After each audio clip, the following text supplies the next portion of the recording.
배워서 남주자, 대략 40년 전쯤 되는 것 같습니다. 그 당시 모두가 배워서 남주냐 이렇게 말할 시대였는데요, 초등학교 6학년 담임 선생님은 전혀 다른 말씀을 하셨습니다. 너희는 이 다음에 꼭 배워서 남주는 사람이 되어야 한다. 그리고 선생님의 이 말씀이 제 인생의 방향을 교육자로 결정하게 하였습니다. 나는 선생님이 될 거야. 중고등학교 6년 동안 그 꿈을 잘 간직했고, 한국교원대학교에 진학을 했고, 교원대학교에서 교사의 꿈이 교육으로 더 자라게 되었습니다. 이후 신대원 또는 대학원을 거쳐가며 또 기독교 교육을 전공하며 하나님의 교육으로 완성을 향해 나아가게 되었습니다. 그리고 또 한 분, 한 성도의 성경 읽기와 교육을 향한 고백이 제게 큰 영향을 끼쳤는데요, 저는 오늘 그분의 성경 읽기를 토대로 하나님의 말씀을 나눌 것입니다. 먼저 오늘의 교육 현실을 한번 생각해 보겠습니다. 요즘 아이들은 머리가 클수록 부모님 말씀 안 듣죠. 어렸을 때는 그렇게 착하던 아이가 머리가 커갈수록 부모님 말씀 듣지 않습니다. 이유는 부모의 실체를 알고 있기 때문입니다. 자식들은 부모에게 절대 자신을 다 보여주지 않는데, 부모들은 자식에게 절대로 자기를 다 보여주죠. 교회에서나 집사님, 장로님, 권사님 혹은 전도사님, 목사님이지 집에서는 내 부모가 어떤 분이라는 것을 잘 알고 있기 때문입니다. 그런 요즘 아이들은 교회를 향해 이렇게 말하는 것이죠. 내 부모를 저렇게 만든 교회에 내가 왜 나가야 되나? 내가 이 교회에서 착실하게 신앙생활하면 꼭 내 부모 같은 신앙인이 될 것인데 난 그건 반댈세. 이중 실패, 이중 교육 실패를 이야기해주고 있습니다. 일단 성인 세대 자체의 교육이 실패하는 것이고요, 그것으로부터 이어져서 다음 세대 교육도 실패하는 것이죠. 우리는 어떻게 할 수 있을까요? 오늘 말씀을 통해 하나님의 뜻 한 가지를 새겨보도록 하겠습니다. 오늘 비유 말씀은 우리 모두 잘 알고 있습니다. 다양한 해석의 길이 있을 것인데요, 저는 오늘 기독교 교육의 관점에서 말씀을 읽을 것입니다. 먼저 말씀 비유의 배경 또는 상황을 생각해 보겠습니다. 비유는 농사짓기를 이야기하고 있죠. 하지만 농사짓기라는 상황 배경, 그것을 그 안에서 정작 말씀하고 싶어 하시는 그 상황은 말씀이 뿌려지는 상황입니다. 농부가 나가 말씀을 뿌린다, 예수님 설명하셨기 때문이지. 말씀이 뿌려지는 상황, 곧 교육 상황입니다. 오늘 말씀을 말씀 전하기, 곧 교육에 대한 하나님의 계시로 읽을 수 있는 이유이기도 합니다. 교육이라는 관점에서 오늘 말씀을 바라본다면 가장 먼저 다가오는 사실 하나가 있습니다. 모두 4군데의 씨가 뿌려졌는데 그중 3군데에서 실패한 것입니다. 4분의 3이 농사짓기에 실패, 교육에 실패한 것이죠. 열매를 거두지 못한 것입니다. 이것을 어떻게 해석해야 될까요? 오늘 말씀이 다른 것은 몰라도 교육에 있어서만큼은 하나님도 어쩔 수 없다, 이 놀라운 비밀을 열어 보여주는 계시 말씀일까요? 결코 그럴 수 없죠. 뒤에 이어지는 예수님의 비유 해설에서 오늘 말씀 해석을 위한 중요한 열쇠 하나를 발견할 수 있습니다. 예수님은 씨를 뿌리는 것, 곧 말씀 뿌리는 것 자체는 그리 중요하게 보시지 않습니다. 대신에 말씀이 뿌려지는 곳, 밭의 상태에 더 주목하시죠. 교육 상황에서는 가르치기와 교수가 아니라 학습과 배우기를 더 중요하게 보시는 것입니다. 이렇게 보면 오늘 말씀은 중요한 교육의 원리를 열어 보여주는 비유의 말씀이라고 할 수 있습니다. 기독교 교육은 물론 모든 교육에서 우리가 깨닫고 새겨야 할 것, 그것을 비유로 알려주시는 것이죠. 우리가 깨닫고 새겨야 할 바로 그것은 씨가 아니라 밭에 주목해야 한다는 것입니다. 다른 말로 하면 교사의 교수가 아니라 학생의 학습이 더 중요하다는 것입니다. 교육을 여러 가지로 설명할 수 있을 것이지만 아주 단순하게 줄여서 이야기한다면 가르치기와 배우기, 교수와 학습 또는 티칭과 러닝, 노력으로 이해할 수 있을 것입니다. 사실 교육이라는 말 자체가 밖에서 안으로 들어가려는 노력, 교, 안에서 밖으로 끄집어내려는 노력, 육이 함께 있는 말이죠. 교육은 가르치려는 노력과 배우려는 노력이 만날 때 비로소 발생합니다. 교사가 아무리 가르치고 싶어도 학생이 배우려고 하지 않으면 교육은 발생할 수 없습니다. 반대로 학생이 아무리 배우고 싶어도 교사가 가르치려고 하지 않는다면 이 또한 교육은 발생하지 않습니다. 오늘 말씀을 통해 이해하면 교육은 씨를 뿌리는 것과 밭을 가꾸는 두 차원으로 이해할 수 있습니다. 더 좋은 씨를 준비해서 열심과 성실로 잘 뿌리는 측면, 교수가 있겠고, 씨를 잘 품고 풍성한 열매를 거둘 수 있도록 밭이 준비되는 측면, 곧 학습이 있을 것입니다. 씨 뿌리기와 밭 가꾸기, 교수와 학습에서 오늘 말씀이 주목하는 것은 밭의 중요성, 학습의 중요성, 밭을 가꾸는 것의 중요성입니다. 말씀의 뜻은 분명합니다. 밭이 준비되지 않으면 교육은 실패합니다. 어쩌면 우리의 교육이 한국교회의 목회가 실패하는 중요한 이유일 수 있습니다. 오늘날 교육의 문제는 씨 뿌리기에만 목숨을 건다는 것입니다. 더 좋은 학교, 더 좋은 학원, 더 좋은 교과서, 더 좋은 학습지, 더 좋은 학습 환경, 더 나은 학습 도구, 더 좋은 교육 플랫폼, 더 역량 있는 교육자를 길러내려는 노력, 이 모든 것은 씨를 위한 노력입니다. 씨를 더 잘 뿌리고 싶은 것이죠. 하지만 정작 씨를 품고 열매를 내야 하는 밭은 그리 신경 쓰지 않습니다. 한 기독교사가 있습니다. 자신이 맡은 수업을 정말로 잘 하고 싶었습니다. 필요한 모든 자료를 열심히 연구했고 준비했습니다. 우리 학교가 선택하지 않은 교과서라도 존재하는 모든 교과서를 다 읽었고 존재하는 모든 참고서를 다 참고했습니다. 그리고 기도하는 마음으로 순간순간 성령을 의지하며 수업을 진행했습니다. 제가 질문 하나 드려도 되겠습니까? 교사가 이렇게 열심히 준비해서 믿음으로 가르쳤으니 이제 모든 학생이 공부를 잘하게 될까요? 그런 일은 절대로 발생하지 않습니다. 잘하는 학생은 여전히 잘하고 못하는 학생은 여전히 못합니다. 교사가 충격을 받았습니다. 내가 어떻게 준비했는데? 자신을 성찰합니다. 더 좋은 수업을 위해 더 열심히 노력합니다. 밤새 수업을 준비했고 다음날 수업 시간에는 순교의 각오로 수업에 임했습니다. 다시 질문 드리겠습니다. 드디어 모든 학생들이 공부를 잘하게 될까요? 그런 일은 절대 발생하지 않습니다. 오히려 잘하는 학생은 더 잘하게 되고 못하는 학생은 상대적으로 더 뒤처지게 됩니다. 무엇이 문제일까요? 선생님의 열심이 부족했던 것일까요? 교과서나 참고서가 하필이면 더 안 좋았던 것일까요? 학교의 터가 안 좋습니까? 반 구성원들이 안 좋습니까? 그렇지 않습니다. 씨를 뿌리는 것에만 목숨을 걸었지 밭을 준비시키는 것은 전혀 신경 쓰지 않았기 때문입니다. 많은 학생들이 좋은 씨를 받아들일 준비가 되어 있지 않습니다. 밭이 망가져 있기 때문이지요.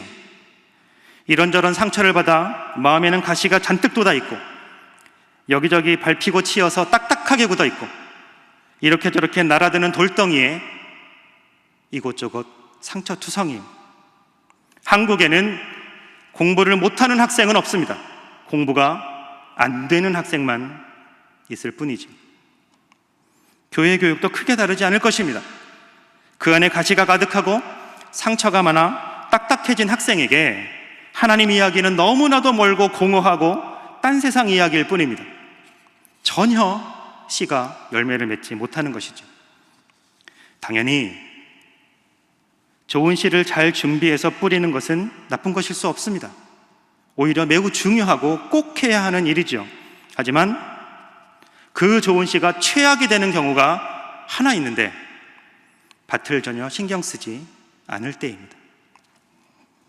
이스라엘의 고대 농경법은 먼저 맨 땅에 씨를 뿌립니다. 그리고 씨가 떨어진 모든 곳을 갈아엎어서 묻어버립니다. 그러니 씨를 뿌리다 보면 길가에도 떨어지고 가시덤불에도 떨어지고 돌밭에도 떨어지죠.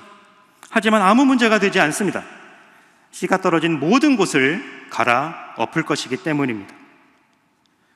이 비유를 말씀하시는 예수님이나 당시 비유를 듣는 사람들 모두에게 오늘 비유는 너무나도 당연합니다. 씨가 가시덤불에 떨어졌는데 그만 열매를 맺지 못했다네. 당연하지. 갈아엎지를 않았으니까. 길가에 떨어진 씨나 돌밭엔 떨어진 씨도 마찬가지였다네. 당연하지. 갈아엎지를 않았으니까. 밭이 준비되지 않으면 농사는 실패합니다. 밭을 준비하지 않고 씨에만 집중하는 교육, 결국 실패합니다. 이 단순하지만 중요한 사실을 오늘 함께 말씀을 나누는 우리는 잘 알고 있을까요? 그리고 오늘의 한국교회는 잘 알고 있을까요? 씨 뿌리는 농부의 비유를 통해 하나님은 우리가 새겨야 할 교육의 길을 알려주십니다. 밭을 준비시킬 때, 다시 말해 학생의 학습을 더 먼저, 더 중요하게 살필 때, 내 앞에 있는 그들이 누구인지를 더 먼저 알려고 할 때 비로소 교육의 열매를 거둔다는 것입니다. 그러면 밭을 준비하는 교육, 밭을 변화시키는 교육은 어떻게 가능할까요?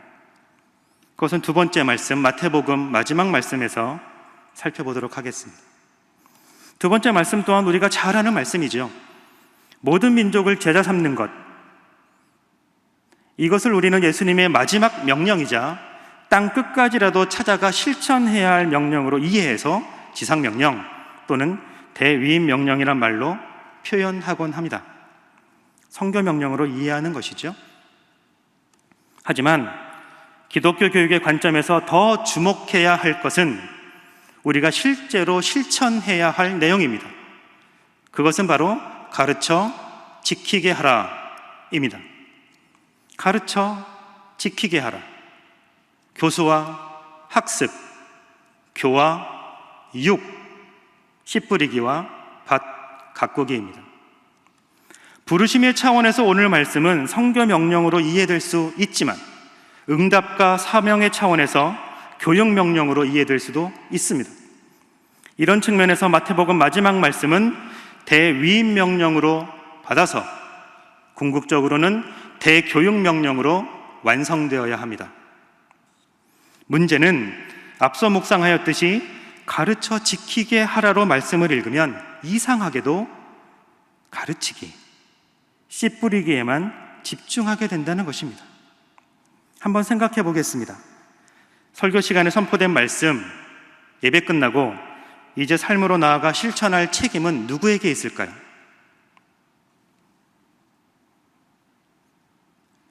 아마도 많은 분들이 설교를 들은 사람, 바로 나 자신에게 있다고 생각하실 것입니다. 설교는 그럴 수 있을지 모르겠습니다.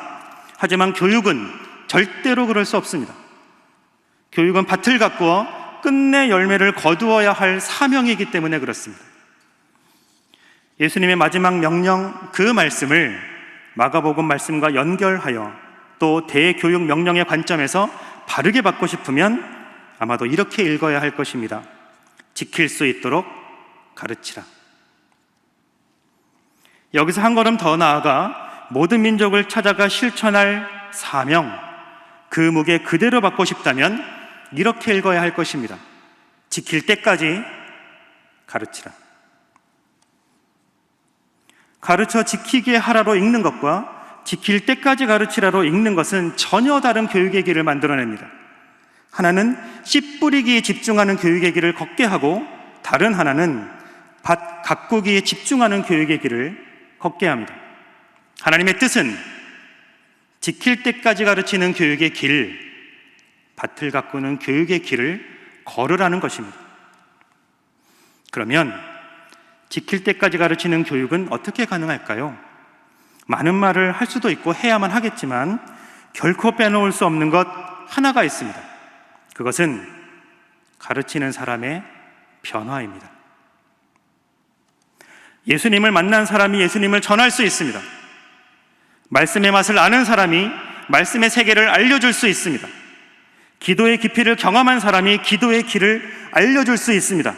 그리고 자신을 변화시켜 본 사람이 또 다른 사람을 변화시킬 수 있습니다. 변화는 가르쳐지는 것이 아니라 변화된 공동체의 삶을 통해 전해지는 것이기 때문에 그렇습니다. 지키는 것은 가르치기로 가능하지 않습니다. 우리가 흔히 생각하듯 가르치기라는 것이 진리가 무엇인지를 잘 정리해서 말과 글의 형태로 전달해 주는 것이라고 생각하는 한 그렇습니다. 이런 가르치기는 단지 출발점일 뿐이지요. 변화를 이끌어내는 진정한 가르치기는 나의 변화를 통해 비로소 시작됩니다. 한 가지를 함께 생각하고 말씀을 마무리하겠습니다. 교회 학교는 대부분 교재가 있죠. 공과책이 있지 않습니까? 앞으로 오는 주일, 이번 주일 다룰 교육 주제와 내용이 이미 다 주어져 있죠. 교재가 있으니 다 알고 있죠. 그러면 지킬 때까지 가르치는 교육을 위해 이번 한 주간 교사와 교육자가 해야 할 교육의 준비는 무엇일까요? 교재를 잘 전달하기 위해 내용을 이해하고 정리하는 것일까요? 당연히 중요하죠. 하지만 가장 중요한 준비는 내가 가르칠 그 내용이 나의 삶에서 적용된 현실, 실현된 현실이 되게 하는 것, 성령을 의지해서 나 자신을 먼저 변화시켜 보는 것, 변화된 현실을 토대로 다음 주 공과 내용을 가르치는 것.